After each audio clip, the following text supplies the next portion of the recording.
Gênesis capítulo 7, de 1 a 16. Diz assim a palavra de Deus.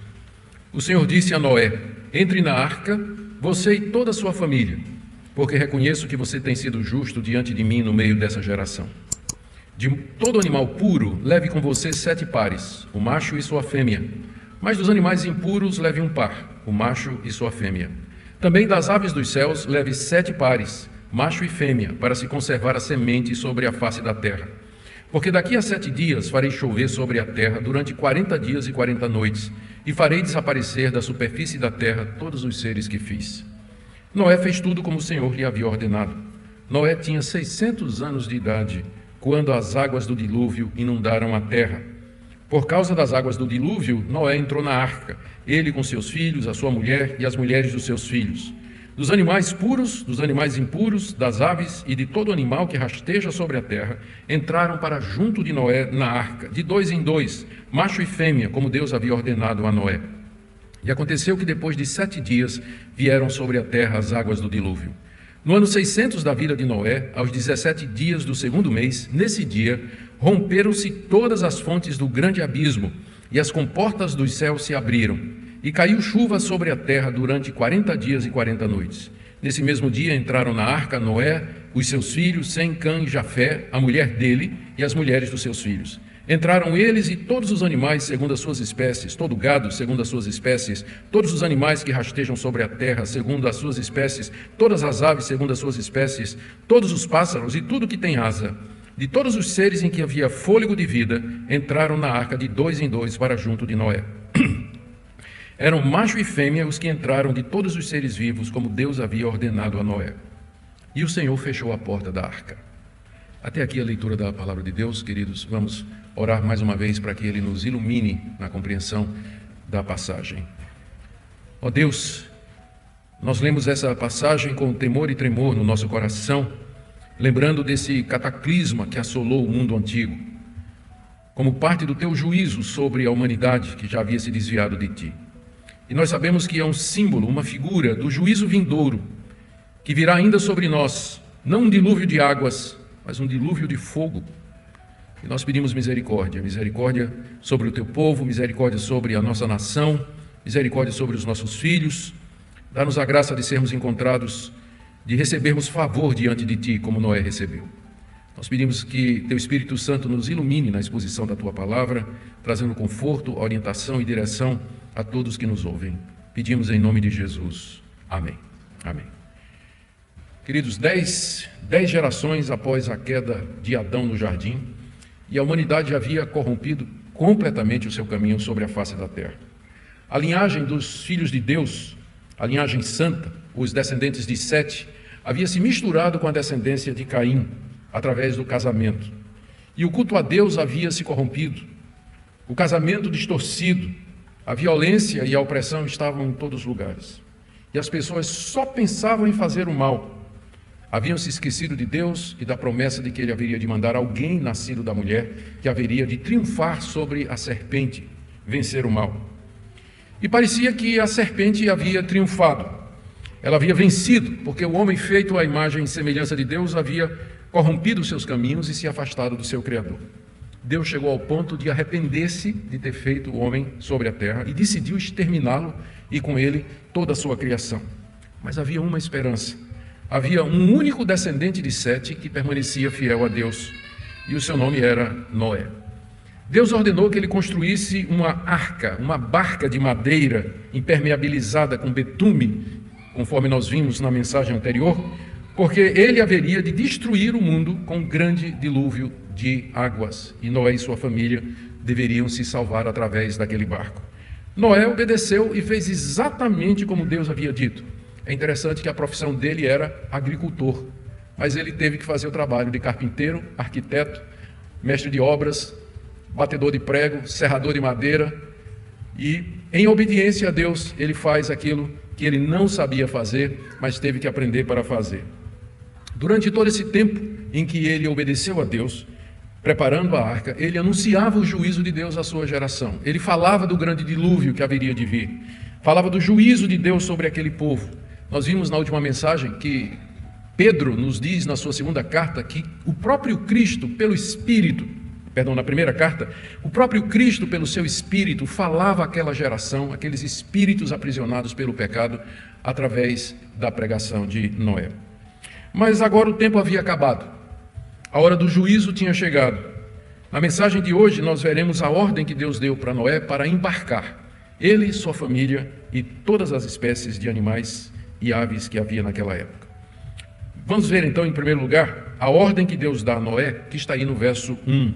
O Senhor disse a Noé: entre na arca, você e toda a sua família, porque reconheço que você tem sido justo diante de mim no meio dessa geração. Quero fazer 3 observações aqui nesse primeiro versículo. A primeira é que essa ordem veio cerca de 1 século depois de construção e pregação e 7 dias antes do dilúvio. Quando Deus primeiro falou a Noé para preparar a arca, ele tinha 500 anos. E agora ele tinha 600 quando a ordem chegou: você tem que embarcar, você, sua família e todos os animais. Durante aqueles anos, 100 anos em que Noé trabalhou, pregou a palavra, ninguém daquela geração se arrependeu. Ninguém se converteu dos seus maus caminhos. Ninguém ouviu a voz de Cristo falando pelo Espírito através de Noé. Noé era o único homem justo na face da terra naquela época. Segunda observação é que essa ordem para entrar na arca, para salvar-se, foi dada a Noé, mas incluía a sua família, porque Deus sempre tratou com os crentes e seus filhos. Ele fez a nossa raça solidária, nós somos descendentes da mesma raiz, todos nós somos filhos de Adão e Eva. Há uma solidariedade, somos parentes ainda que distantes, por assim dizer, fazemos parte da mesma raça, e Deus sempre nos tratou coletivamente. Não anula a individualidade, mas o que eu faço afeta meus filhos, afeta meus vizinhos, afeta meus amigos, afeta a igreja. Quando Deus me abençoa, as pessoas ao meu redor são abençoadas. Quando eu peco, o meu pecado afeta quem está ao meu redor. Deus sempre nos trata como raça, como família, como grupo. Embora o fiel fosse Noé, e nós vamos ver que nem todos os filhos de Noé andavam nos mesmos caminhos de Noé, veremos isso mais à frente, entretanto eles foram abençoados, porque eram filhos desse homem temente a Deus, porque a aliança de Deus era com Noé e com os seus filhos. A ordem, então, foi para que ele e sua família entrassem na arca. E a minha terceira observação aqui no verso 1 é a razão que é apresentada aqui, pela qual Deus mandou Noé e sua família entrar na arca. Porque reconheço que você tem sido justo de mim no meio dessa geração. A razão pela qual Deus mandou Noé entrar na arca é que Deus observava e via cada pessoa. De toda aquela geração, ele viu que somente Noé era justo, como ele diz aqui. A palavra justo, ela expressa toda a piedade de Noé, toda a sua devoção a Deus. Significa que Noé fazia o que era certo diante de Deus, enquanto os demais não faziam. Significa que ele era um homem cheio de fé e de esperança na promessa que foi feita a Adão e a sua mulher, de que viria um descendente deles que esmagaria a cabeça da serpente. Noé cria nisso. Noé adorava a Deus conforme o modelo de Abel, oferecendo sacrifícios do melhor que ele possuía. Ele guardava o dia de descanso conforme Deus havia mandado. Foi a primeira ordenança de Deus depois da criação, observar o dia de descanso, depois de 6 dias de trabalho. Noé era casado com uma única mulher, enquanto que naquela época a poligamia já havia se espalhado, o adultério, a imoralidade e a prostituição. Noé era casado com uma mulher e seus filhos, cada um deles tinha uma mulher também. Ele preservava o casamento monogâmico, que é o padrão que foi estabelecido por Deus na criação. Ele era pregador da justiça, conforme Pedro nos informa. Ele anunciava àquela geração o juízo de Deus. Ele era cheio do Espírito Santo e Cristo falava com ele. E em resumo, nós já vimos na mensagem anterior, Noé andava com Deus. Por isso Deus diz aqui, entre na arca, porque reconheço que você é justo. Reconheço que de toda essa geração, você é o único justo que eu percebo e que eu encontro. E aqui é importante a gente fazer uma observação teológica. O texto diz que Noé foi preservado porque ele era justo. Contudo, o contexto geral nos ensina que ele era justo somente pela graça de Deus. Noé era um pecador, como todos os demais da sua geração. Ele tinha uma natureza corrompida, porque ele era descendente de Adão. Ele tinha herdado uma natureza corrompida igualmente. A gente vai ver essa natureza de Noé, essa natureza corrompida se expressar depois do dilúvio, quando ele retoma sua atividade como agricultor, planta uma vinha, faz vinho caseiro, se embriaga e fica nu na sua tenda. Eis o homem, eis o justo. Ele era um pecador, corrompido, inclinado a todo mal. Deus o escolheu soberanamente para, através dele, preservar a raça humana, preservar a sua igreja e preservar a verdadeira religião. A Bíblia nos ensina que Deus opera em nós aquilo que Ele deseja recompensar. Por exemplo, se Deus quer me abençoar com bens materiais, Ele me dá a graça de ser trabalhador, honesto e me dá as oportunidades para isso. E depois Ele me recompensa por isso. Ele faz em nós aquilo que Ele quer recompensar. De forma que está certo dizer as duas coisas. Eu prosperei porque trabalhei e mereci o que ganho. E também está certo dizer, foi Deus que me abençoou para que eu prosperasse.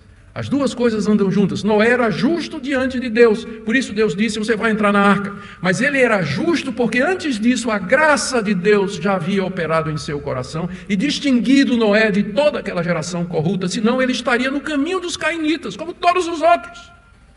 E o mesmo é verdade hoje a meu respeito e ao seu. Se alguma coisa somos, se Deus nos abençoa, Ele nos abençoa da seguinte maneira: eu tenho visto que você tem andado nos meus caminhos, você tem sido fiel. Eu vou lhe abençoar financeiramente, vou lhe abençoar na sua família, vou lhe abençoar nos seus relacionamentos, vou lhe dar paz e tranquilidade, porque você tem sido fiel. E a gente no coração diz, sim, Senhor, mas eu sei que se eu sou fiel, é só pela tua graça, é só pela tua misericórdia. Deus salvou Noé porque Noé era justo, mas Noé era justo porque antes disso Deus já o tinha salvado, pelo seu Espírito trabalhando no coração de Noé. Portanto, está certo dizer as duas coisas, como o texto nos diz. Vamos para o segundo ponto, dessa foi a ordem, verso 1. Vamos ver agora a determinação que Deus faz quanto aos animais puros e impuros a serem embarcados na arca. Pode parecer uma questão técnica, mas tem várias questões teológicas envolvidas aqui, do verso 2 até o verso 4.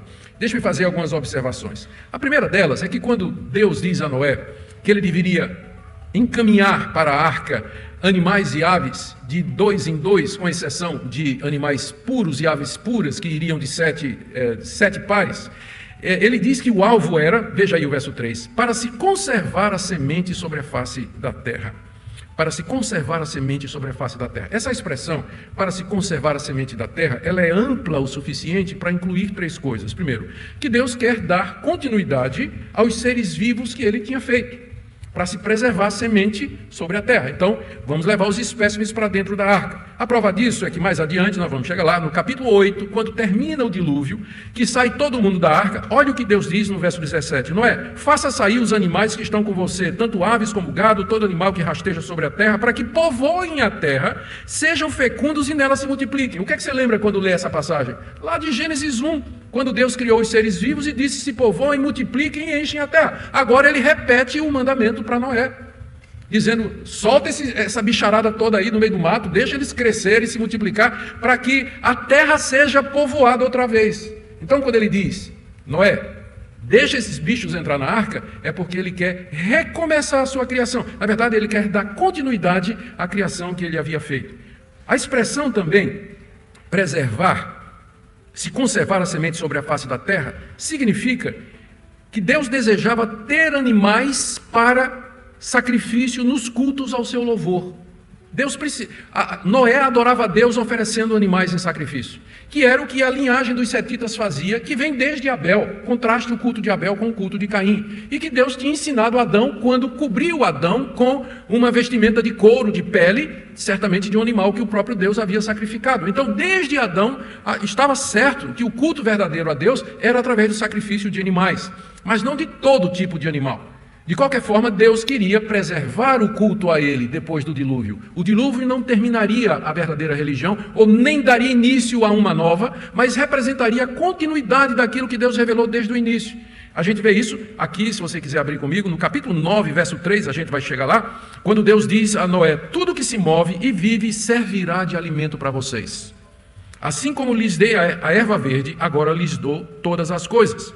E também, você pode ver comigo, no capítulo 8, verso 20, Noé levantou um altar ao Senhor e, tomando de animais puros e de aves puras, ofereceu holocaustos sobre o altar.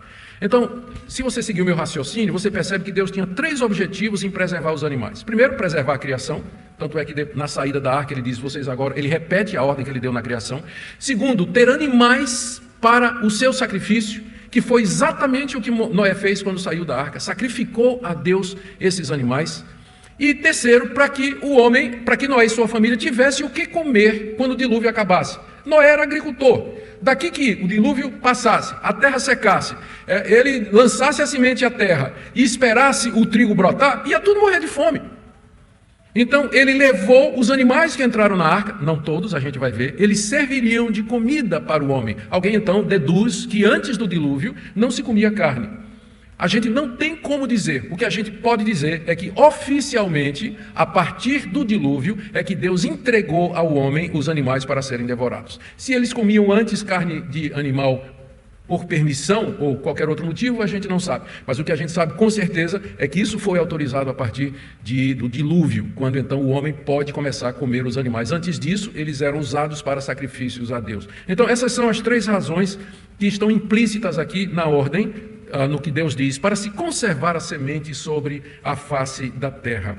E dentro desses dois últimos propósitos, animais para sacrifício e animais para alimentação do homem, é que pela primeira vez na Bíblia aparece a distinção entre animal puro e animal impuro, que você só vai ver de novo no livro de Levítico, que Moisés então vai estabelecer as leis dietárias. Ele vai dizer que tipo de animal o israelita pode comer, e vai fazer a distinção entre animais puros e impuros, e é bem mais sofisticada essa distinção do que encontramos aqui.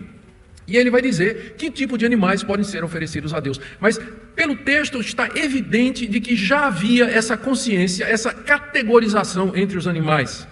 Essa distinção pode ter existido desde o princípio, quando Deus instruiu Adão sobre como adorá-lo. Não era todo animal que Deus aceitava para ser sacrificado, mas isso que agora nós vemos pela primeira vez, que Moisés chama de animais puros. Esses animais eram os animais que deveriam ser sacrificados e provavelmente eram os animais que serviriam de alimentação para o homem. O objetivo era separar animais e aves, dizendo o que é que pode ser comido e ser sacrificado e o que não pode. E aqui a gente pode imaginar, pelo que vemos depois, como seria essa categorização. Animais limpos, ovelhas, cabras e gado em geral. Aves limpas, pombos e rolinhas. Animais e aves impuros, todos os demais. Todos os demais. Então essa categoria, ela é antes da lei de Moisés, ela já é inclusive antes do dilúvio. E essa é a razão pela qual os animais limpos teriam que ser introduzidos na arca em quantidade maior. Enquanto que todos os animais eram um casal de cada, os animais limpos e as aves limpas entrariam em 7 casais. Exatamente porque eles seriam consumidos pelo homem e porque seriam oferecidos em sacrifício até que eles se multiplicassem o suficiente. Por isso que Deus ordena que entrem 7 pares de cada animal e ave limpos, mas dos imundos somente um casal, macho e fêmea. E a necessidade, agora permita fazer outra observação ainda nessa passagem, de 2 a 4, a necessidade para que eles começassem a entrar na arca é essa. Lembre que nós estamos vendo a ordem, né? Entra na arca. E Deus diz por quê? No verso 4. Porque daqui a 7 dias... farei chover sobre a terra durante 40 dias e 40 noites, e farei desaparecer da superfície da terra todos os seres que fiz. Por isso não é que você tem que entrar e você tem que levar todos esses animais, conforme eu disse, porque daqui a 7 dias tudo isso vai ser destruído. Quem não estiver na arca vai perecer nas águas do dilúvio. O dilúvio começaria em 7 dias. Por que 7 dias? Tempo necessário para carregar a arca e encher com todos aqueles animais. Um tempo de luto sobre um mundo que haveria de perecer. Última chance para aquela geração. 7 dias. E Noé começa a embarcar. O dilúvio, Deus diz aqui, deveria durar 40 dias e 40 noites. Deus faria desaparecer da terra tudo o que ele tinha feito e não haveria possibilidade de escape fora da arca. Terceira parte da nossa mensagem é o relato da obediência fiel de Noé. Como é que Noé reagiu a isso tudo? A ordem que foi dada, a ordem para que ele embarcasse com sua família, a ordem para que ele embarcasse os animais conforme discriminados. Como é que ele reagiu? O texto destaca a obediência fiel de Noé. Várias vezes. Sem dúvida, Moisés, ao repetir a obediência de Noé, queria impressionar os israelitas a quem ele está lendo esse relato, para quem ele está escrevendo esse relato, que são a primeira audiência. O que Moisés nos diz aqui a respeito da obediência de Noé? Observe 3 coisas. Porque ele diz aqui no verso 5, Noé fez tudo como o Senhor lhe havia ordenado. Também verso 6, Noé tinha 600 anos de idade quando as águas do dilúvio inundaram a terra. Por causa das águas do dilúvio, Noé entrou na arca, ele com seus filhos, a mulher sua mulher e as mulheres dos seus filhos. Dos animais puros, dos animais impuros, das aves, de todo animal que rasteja sobre a terra, entraram para junto de Noé na arca de 2 em 2, macho e fêmea, como Deus havia ordenado a Noé. E aconteceu que depois de 7 dias vieram sobre a terra as águas do dilúvio. Esse texto todo nos fala da obediência de Noé, e eu quero destacar 3 coisas aqui que Moisés fala sobre a obediência de Noé. Primeiro, que ela foi exata e precisa. Moisés diz o tempo todo, Noé fez exatamente como o Senhor havia ordenado. Ele não aumentou, ele não diminuiu, ele não foi como Eva, que acrescentou o mandamento de Deus, e nem como Adão, que quebrou o mandamento de Deus, mas Noé obedece a Deus precisamente, e esse é o ponto aqui, esse é o ponto, a obediência fiel e exata de Noé.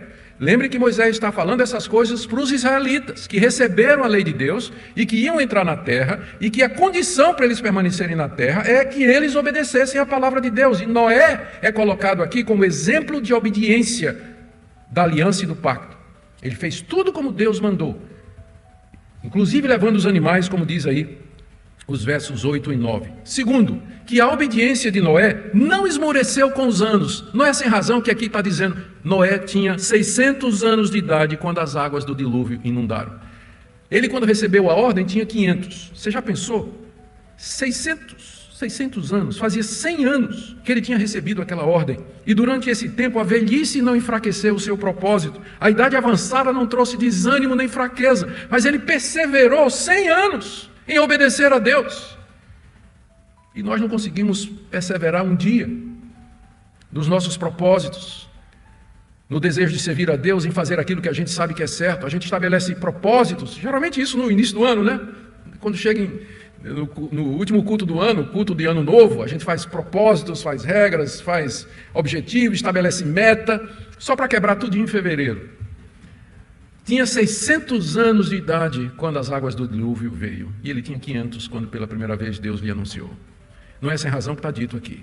Às vezes a gente vai ficando velho, vai ficando soft, como diz em inglês, mole, e desanimado, e vai perdendo objetivo, desfoca. A velhice não é motivo para tolice, e não é desculpa para fazer ou para sermos inconvenientes, ou arrogantes, ou qualquer outra coisa. Você tem um homem de 600 anos aqui, obedecendo a Deus depois de um período de tribulação de 100 anos. Não é sem razão que é dita aqui a idade dele. Terceira coisa sobre a obediência de Noé é que era baseada na fé. Olha o que diz o verso 7, que ele entrou na arca por causa das águas do dilúvio, ou seja, porque elas haveriam de chegar.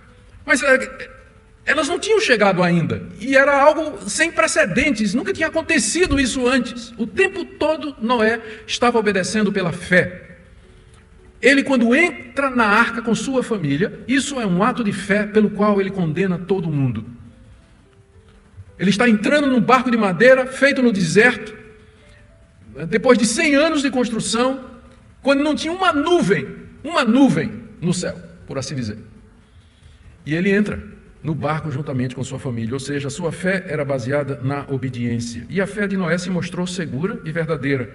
O dilúvio veio 7 dias depois que ele recebeu a ordem de entrar. Primeiro ele entrou, depois aconteceu. A gente quer geralmente o contrário, né? A gente quer primeiro ver o dilúvio para crer. Mas não é essa a natureza da fé. A fé é a certeza de coisas que nós não vemos, a segurança de fatos que nós esperamos. Isso é fé, entrar na arca antes do dilúvio. E quem esperou para entrar na arca depois que o dilúvio começou, encontrou a porta fechada. Porque a natureza da fé é essa, é aguardar a promessa de Deus com convicção e segurança, tanto quanto se você estivesse vendo com seus próprios olhos. E por último, última parte da mensagem, Deus traz então o dilúvio sobre a terra, verso 11 até o verso 16, eu quero ver alguns pontos com vocês. Primeiro, a data, é interessante que é registrada a data em que o dilúvio começou, está aí no verso 11, no ano 600 da vida de Noé, aos 17 dias do 2º mês. Nós não sabemos como situar isso no nosso calendário, porque a gente não tem ideia de que tipo de contagem Moisés estava fazendo aqui, que tipo de contagem, calendário ele estava usando. Há pelo menos 2 possibilidades para a gente definir essa questão da data aqui, mas o que importa é que Noé está querendo dizer que o dilúvio foi alguma coisa real, aconteceu na história humana. Ele sabe inclusive a data, o dia em que o dilúvio começou. E é importante considerar o dilúvio como fato histórico, ele está enraizado na cronologia, ele faz parte da nossa história, não é alguma lenda, não é algum fato inventado, um mito que se criou e que se espalhou pelo Antigo Oriente. Não. Tem o dia, o ano e o mês em que o dilúvio começou. Por quê? Porque para nós é importante considerar que nós estamos diante de um fato histórico. O dilúvio é visto no Novo Testamento pelo Senhor Jesus e pelos autores bíblicos como sendo um acontecimento histórico. Ele é típico, ele aponta inclusive para o juízo de Deus e para a salvação. A barca é vista como símbolo da redenção e da salvação. E o fato de que só quem estava na barca se salvou significa a exclusividade da redenção através de Cristo Jesus. Portanto, tem todo um simbolismo que se perderia se isso aqui fosse uma lenda. Para nós é importante, não sabemos todos os detalhes, mas para nós é importante isso, que num determinado ano, num determinado mês, num determinado dia, aconteceu como Deus havia dito. Segunda coisa, de onde vieram as águas que inundaram o mundo? Isso aí nos é dito nos versos 11 e 12. Final do verso 11, naquele dia romperam-se todas as fontes do grande abismo e as comportas dos céus se abriram e caiu chuva sobre a terra durante 40 dias e 40 noites. São dois lugares de onde veio a água. Primeiro, as fontes do grande abismo, significa os rios subterrâneos, as fontes subterrâneas, os lençóis de água que Deus havia colocado debaixo do céu e que nós lemos o relato da criação no segundo dia, Gênesis capítulo 1, no verso 7. Deus faz a separação entre as águas de cima e as águas de baixo. As águas de baixo eram exatamente os lençóis de água, os rios subterrâneos, as fontes subterrâneas que a gente sabe que tem e que de longa data existe. Deus fez então com que aqueles rios eles subissem, aquelas águas então elas vazassem, elas como um geyser, como um vulcão de água, elas explodiram e começaram a encher a terra. E aí de cima também abriram-se as comportas do céu, diz Moisés, e as águas acumuladas nas nuvens desceram em temporais seguidos durante 40 dias e 40 noites. Deus aqui desfez aquela separação que ele fez no segundo dia. No segundo dia está dito que Deus criou o firmamento e separou as águas de cima e as águas de baixo. Colocou cada uma delas no seu devido lugar. Agora Deus desfaz isso. E as águas se misturam outra vez e volta ao caos do início. No princípio criou Deus os céus e a terra era sem forma e vazia. E o Espírito de Deus se movia sobre a face das águas. A massa caótica, líquida, que Deus então começa a separar. Agora Deus desfaz a ordem que ele tinha feito. E as águas de cima e de baixo se juntam para destruir o mundo que Deus havia feito com tanta beleza e com tanta alegria. É daí que vieram as águas do dilúvio. E temos a relação dos que entraram na arca. Está aí no verso 13 a 16. Noé e sua esposa, seus filhos Sem, Cã e Jafé e suas esposas, e todos os animais e aves segundo as suas espécies, gados que rastejam na terra, aves, pássaros e tudo que tem asas. A relação está aí bem detalhada. Diz aí que todos os seres viventes vieram e entraram na arca de dois em dois, sem dúvida trazidos por Deus. Da mesma forma que Deus trouxe os animais para que Adão, lá no jardim, desse nome a eles, Deus agora traz os animais, conforme ele havia dito até Noé, que os faz entrar na arca de par em par para cada espécie e 7 pares para as espécies de animais e aves consideradas puras. Veja o destaque aqui, não sei se você percebeu, o destaque para a expressão macho e fêmea. Aparece 5 vezes na passagem que nós lemos. Entre os animais, macho e fêmea. Macho e fêmea. 5 vezes. Por que esse destaque? Porque indica de que maneira Deus queria dar continuidade à sua criação. E segundo, mostrando que esse é o caminho normal e natural para a continuidade não só dos animais, mas da raça humana. É macho e fêmea. Por isso que Paulo vai dizer lá em Romanos capítulo 1, que os homens trocaram o modo natural de sua relação por outro contrário à natureza. Está se referindo ao lesbianismo, está se referindo ao homossexualismo. Por isso que é contrário à natureza, porque é essa ordem natural, macho e fêmea. 5 vezes é dito nessa passagem que é muito clara para nós entendermos de que maneira Deus pretendia dar continuidade à raça humana. E era exatamente através do casamento heterossexual, da união heterossexual. Era assim que deveria acontecer. Todas as outras opções são contrárias à natureza. E essa é a razão pela qual nós relutamos. Nós temos dificuldade em querer, de alguma maneira, sancionar, legitimar ou achar que é normal e natural padrões que são divergentes da Bíblia de maneira tão clara para nós. Tão clara para nós. É uma questão de consciência mesmo, nossa. Não temos como abandonar o padrão bíblico em nome da pressão da sociedade, das mudanças na cultura, por mais poderosas que sejam e por mais hostis que nos sejam. É uma questão de crermos ou não na palavra de Deus e recebermos ou não a palavra de Deus como única regra de fé e prática. Muito bem. Depois de falar macho e fêmea 5 vezes, a obediência de Noé é ressaltada mais uma vez e, final do verso 16, terminando, Deus fecha a porta. E que frase aterrorizante, que frase de impacto. Deus fechou a porta. O que é que isso significa? Para mostrar que Ele estava no controle. Ele fecha a porta. E que ninguém pode abrir. Que Deus fecha, ninguém abre. Para mostrar que Noé e os seus estavam debaixo da sua proteção. Para evitar que alguém saísse. Para evitar que alguém entrasse. Para selar o juízo definitivo de Deus sobre o mundo. E para mostrar que a oportunidade acabou. Fica imaginando a cena. Noé e todo aquele zoológico entrou na arca. Deus fecha a porta. E a multidão rindo, zombando lá daquele velho estranho, né? Velho estranho lá que durante um século ficou batendo prego lá, fazendo aquela barca que ninguém sabe para quê. De repente o céu começa a ficar escuro. O que é aquilo no céu? Está escuro. Não, é só uma nuvem. Só uma nuvem. E aí começa a pingar. Ué, de onde está vindo essa água? E aí o pessoal começa a ver. Será que foi gente lá bater na porta da arca? Será que foi gente lá, correu, bateu na arca? Arrependimento tardio. Por isso que a Bíblia diz, buscai ao Senhor enquanto se pode achar. Invocai-o enquanto está perto. Deixe o ímpio seu mau caminho e busque ao Senhor, que se compadecerá dele. O que é que Moisés queria ensinar aos israelitas, queridos, e o que é que nós podemos aprender? Eu juntei aqui alguns pontos que eu queria trazer. Primeiro, que Deus observa, reconhece e recompensa aquele que é justo diante dele. Nós somos reformados. Nós cremos na soberania de Deus. Nós sabemos que todo dom, toda dádiva, toda obra perfeita vem de Deus. É dele que vem, inclusive, a fé. Mas a Bíblia é igualmente clara em dizer que Deus recompensa a fidelidade, Deus recompensa a justiça, Deus recompensa a retidão e aqueles que andam nos caminhos de Deus. E Deus observa e Deus vê. E Deus se agrada disso. E Deus abençoa quem procede assim. Deus reconheceu que não era diferente dos demais, o texto nos diz isso, e abençoou juntamente com sua família. Da mesma forma, e agora é o que que Moisés queria ensinar aos israelitas, da mesma forma, os israelitas que fossem fiéis e justos e que fizessem a vontade de Deus seriam abençoados na terra onde Deus os havia de introduzir. A obediência à aliança, então, era necessária. E a lição para nós é exatamente essa, meus amados. Deus continua observando os que andam nos seus caminhos, os que são sinceros de coração, os que querem agradá-lo, os que buscam fazer a sua vontade. Não passa despercebido diante de Deus a oração do justo, a oração do sincero de coração, as aflições do temente a Deus. Deus as vê e Deus atenta e Deus os livra no tempo certo. Não vamos deixar a doutrina da graça de Deus, da soberania de Deus, da eleição e da predestinação anular essa verdade igualmente bíblica. Que Deus observe que Ele recompensa a fidelidade, a justiça, a integridade, a generosidade daqueles que são seus.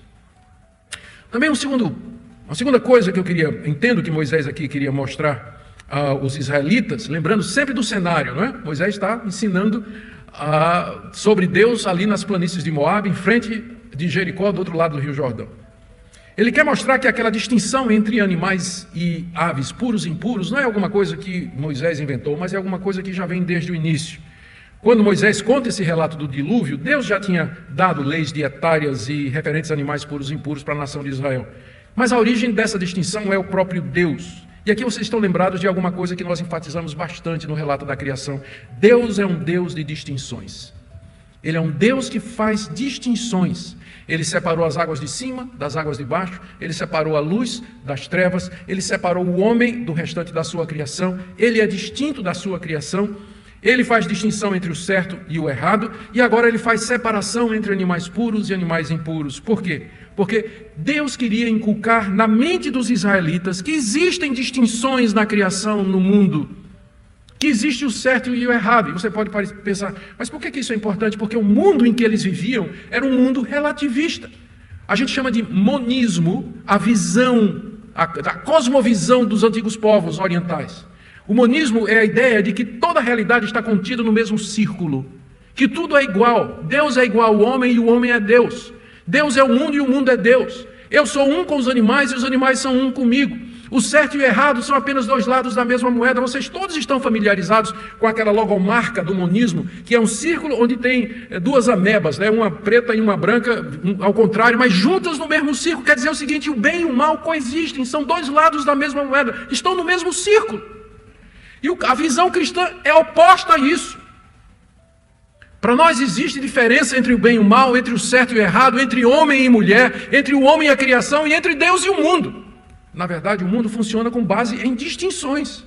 E não confundam o que eu estou dizendo com preconceito, com racismo ou qualquer outra coisa. Não é isso que eu estou falando. Vocês estão entendendo o que eu estou falando. Existem distinções. Não existe distinção de raça na Bíblia entre brancos e negros. Isso aí é invenção do homem caído. Mas existe distinção entre a raça humana, brancos, negros, amarelos, vermelhos, todos, e os animais. Nós somos distintos deles, todos nós. Mas a Bíblia fala a respeito dessas distinções, é importante a gente lembrar isso. É por isso que, mais uma vez, a gente reluta em se enquadrar numa visão de mundo moderna, onde essas distinções estão sendo apagadas. Não tem mais distinção entre macho e fêmea, ou entre homem e mulher. Não tem mais distinção entre Deus e a natureza. A natureza é adorada como se fosse Deus. Muitos defensores da ecologia, eles tornaram a ecologia uma religião em si mesmo, adoram a Mãe Terra, como se fosse divina. Nós não vamos nos sujeitar a isso, porque é contrário à perspectiva divina. Terceira lição que queremos tirar daqui. Moisés ensina aqui que Deus planejou continuar a sua criação e a busca de um povo para si após o dilúvio. Por isso que ele preservou Noé e os animais. E os israelitas eram os continuadores disso.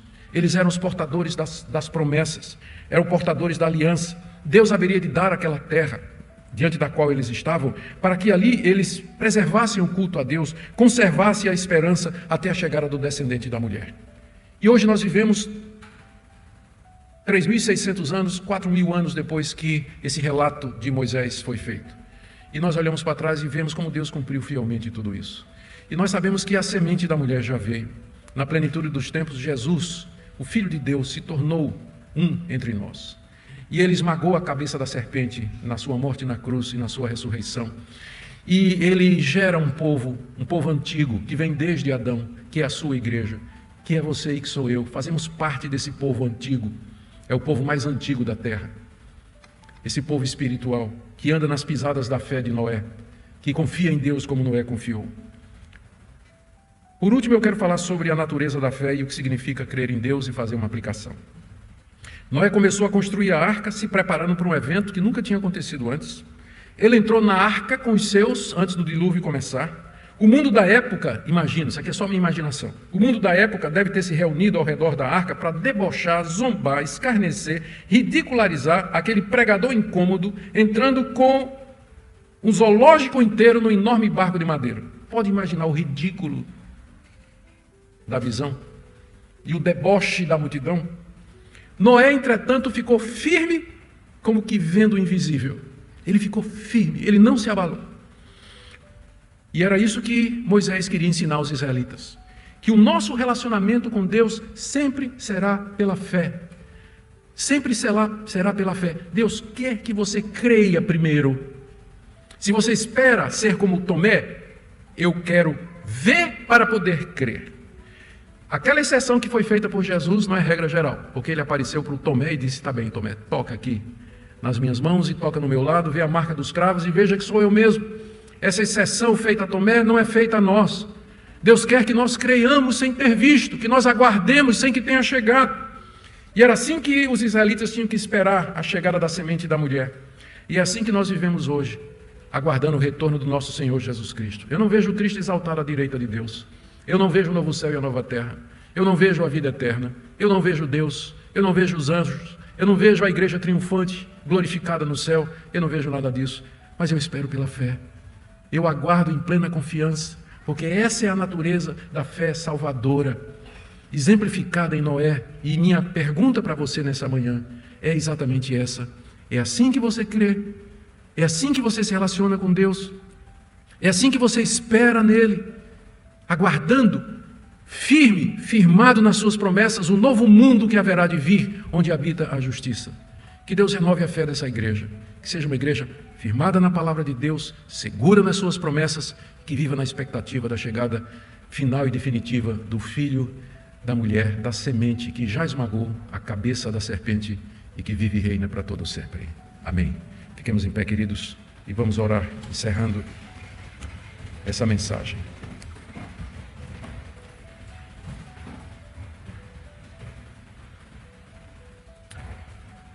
Senhor, que privilégio para nós andarmos nas mesmas pisadas de fé do teu servo Noé.